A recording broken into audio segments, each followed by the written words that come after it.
Chapter 13. More Sai Leelas. Diseases cured. Bhimaji Patil, Bala Shimpi, Bapusaheb Buti, Alandi Swami, Kaka Mahajani, Dattopant of Harda. The inscrutable power of Maya. Baba's words were always short, deep, full of meaning, effective, and well balanced. He was ever content and never cared for anything.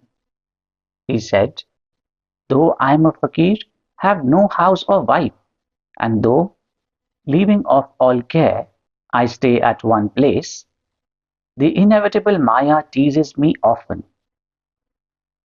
Though I forget myself, but she cannot forget me. She always envelops me. This Maya of the Lord harasses even Lord Brahma and others. Then, what to speak of a poor fakir like me? Those who take refuge in the God will be freed from her clutches with his grace." In such terms, Baba spoke about the power of Maya. Lord Shri Krishna has said to Uddhava in the Bhagavad that the saints are his living forms. And see what Baba has said for the welfare of his devotees. Those who are fortunate and whose demerits have vanished, take to my worship. If you always say, Sai, Sai, I shall take you over the seven seas. Believe in these words, and you will certainly be benefited. I do not need any paraphernalia of worship, either eightfold or 16-fold.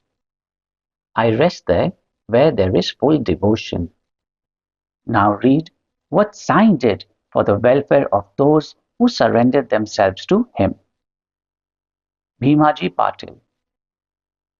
One Bhimaji Patil of Narayangaon, Taluka Junnar, District Pune, suffered in the year 1909 from a severe and chronic chest disease, which ultimately developed into tuberculosis.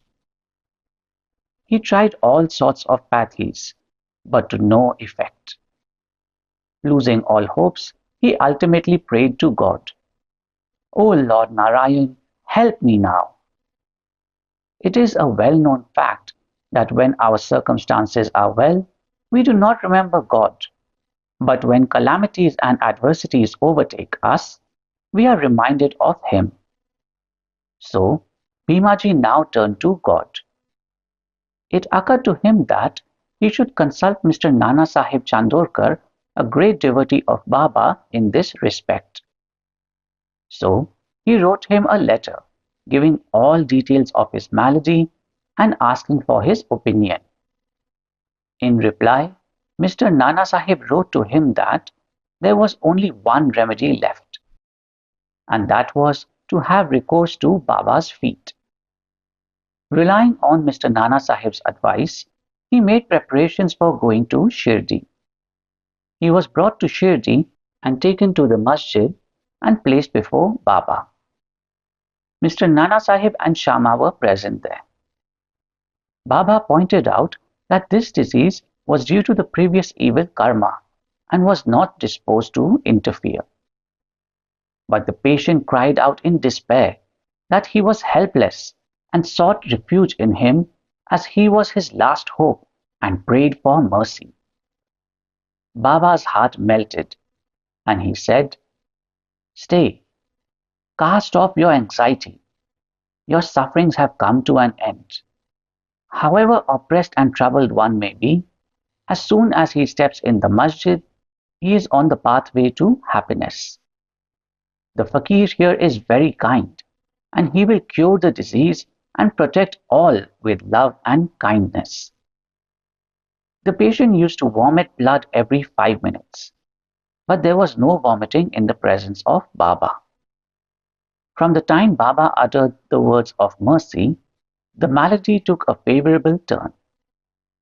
Baba asked him to stay in Bhimabai's house, which was not a convenient and fit place. But Baba's order had to be obeyed. While he was staying there, Baba cured him by 2 dreams.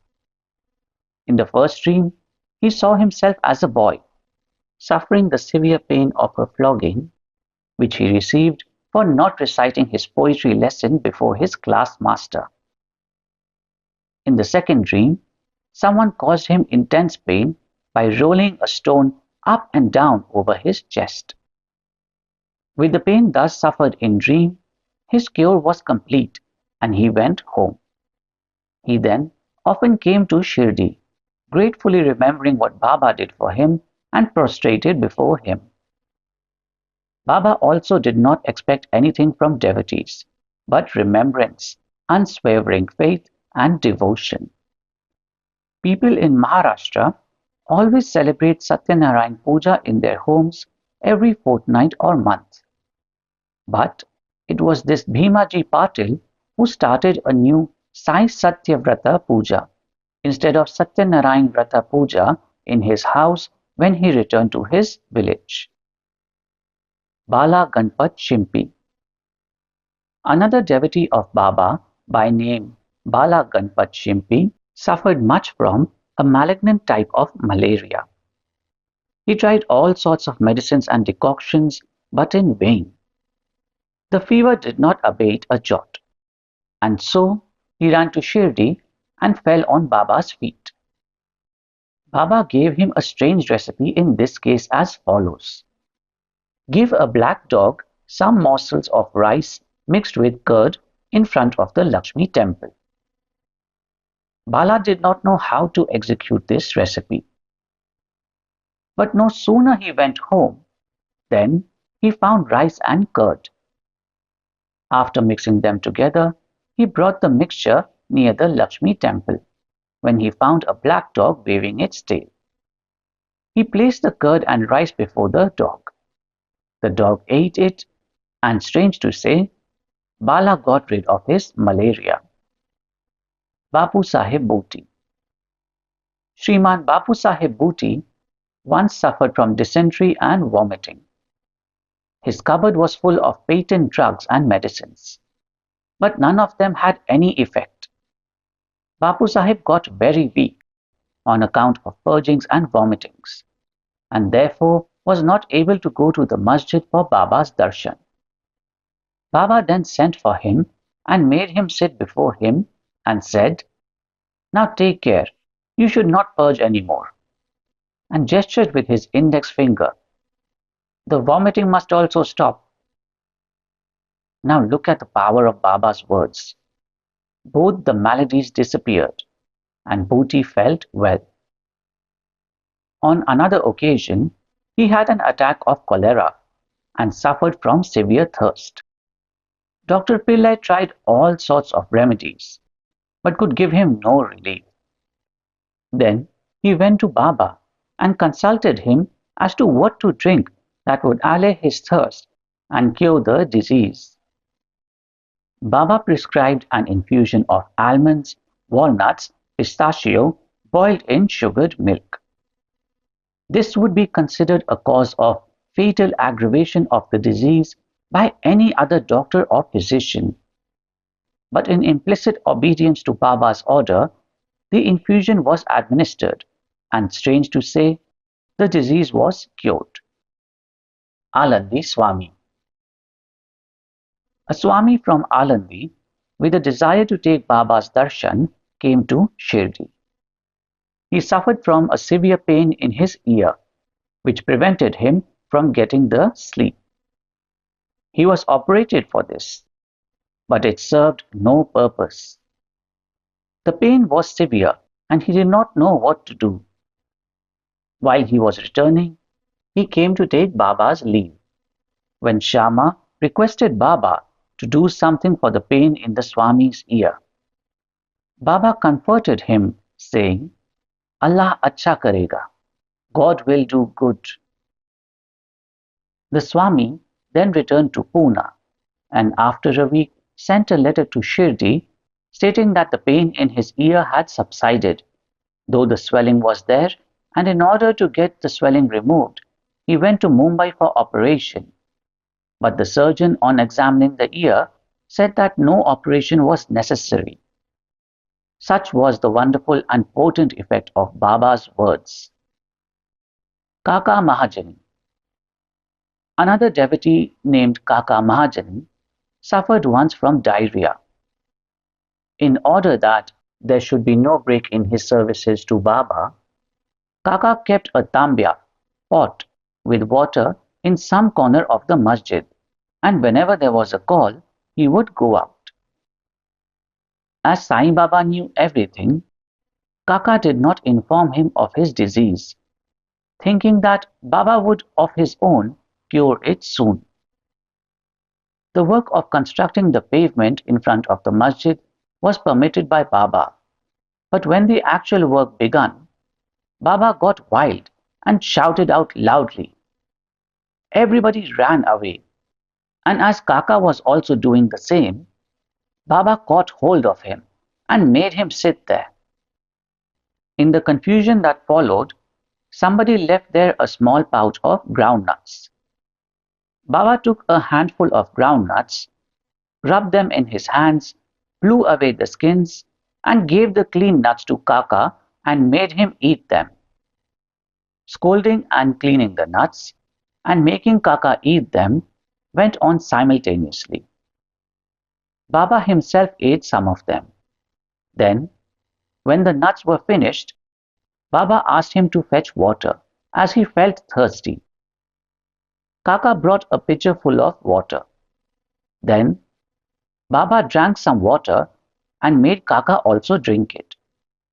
Baba declared, "Now your diarrhea has stopped, and you may attend to the work of the pavement." In the meanwhile, other persons who had run away returned and started the work, and Kaka, whose motions had stopped, also joined them. Are groundnuts medicines for diarrhea? According to current medical opinion, groundnuts would aggravate the disease and not cure it. The true medicine in this, as in other cases, was Baba's word. Dattopant of Harda. A gentleman from Harda, by name Dattopant, suffered from stomach ache for about 14 years. None of the remedies gave him any relief. Then, on hearing Baba's fame that he cures diseases by sight, he ran to Shirdi and fell at Baba's feet. Baba looked at him kindly and gave him blessings. When Baba placed his hand on his head, and when he got Baba's udi with blessings, he felt relieved, and there was no further trouble about the malady. Towards the end of this chapter, 3 cases are cited in footnotes. Madhavrao Deshpande suffered from piles. Baba gave him decoction of Sonamukhi senna pods. This relieved him. Then, after 2 years, the trouble recurred, and Madhavrao took the same decoction without consulting Baba. The result was that the disease aggravated, but later on it was cured by Baba's grace. Kaka Mahajani's elder brother, Gangadhar Pant, suffered for many years from stomach pain. Hearing Baba's fame, he came to Shirdi and requested Baba to cure him. Baba touched his belly and said, "God will cure." From that time, there was no stomach pain, and he was completely cured. Nana Sahib Chandorkar also once suffered from acute stomach pain. He was restless the whole day and night. Doctors administered syringes, which produced no effect. Then he approached Baba, who told him to eat barfi, a kind of sweet meat mixed with ghee. This recipe gave him complete relief. All these stories show that the real medicine that cured the various diseases permanently was Baba's word and grace, and not any medicines or drugs. Bow to Shri Sai. Peace be to all. Mohanji loves you.